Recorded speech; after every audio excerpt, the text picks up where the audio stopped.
Hey guys, ఈరోజు మన day 5. I know నేను కంటిన్యూగా సిరీస్ అప్లోడ్ చేయట్లేదని. మొన్న నేను కొంచెం సిక్ ఉండే, so I couldn't shoot anything. రేపటి నుంచి అయితే I continue doing this series. I not miss any day, trust me. And ఈరోజు బ్రేక్ఫాస్ట్లో I had French fries and sandwich. And మా అక్క వాళ్ళు వచ్చిండే. ఈరోజు మేము కొంచెం వాళ్ళతో టైం స్పెండ్ చేసి ఎంజాయ్ చేస్తుండే, హాలిడేస్ కాబట్టి.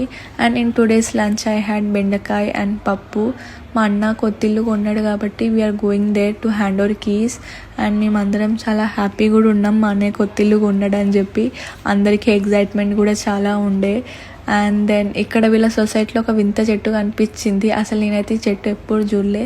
అండ్ వీళ్ళ సొసైటీలో సన్సెట్ చాలా బాగుంది, కూల్గా, కామ్గా, పీస్గా కూడా ఉంది. అండ్ ఇంటికి రిటర్న్ వచ్చినాక నాకు కొంచెం వర్క్ ఉండే, అసైన్మెంట్ చేయాలి అని చెప్పాను కదా లైక్ లాస్ట్ వ్లాగ్లో. సో అదైతే కంప్లీట్ చేసేద్దామని కూర్చున్నా. దెన్ డిన్నర్లో I had capsicum curry and rice. కొంచెం ఆక్యుపైడ్ ఉన్నాను నేను, సో దానివల్ల I couldn't shoot much. Then as usual నిన్న స్కిన్ కేర్ రొటీన్ చేసి పడుకుంటా. See you tomorrow.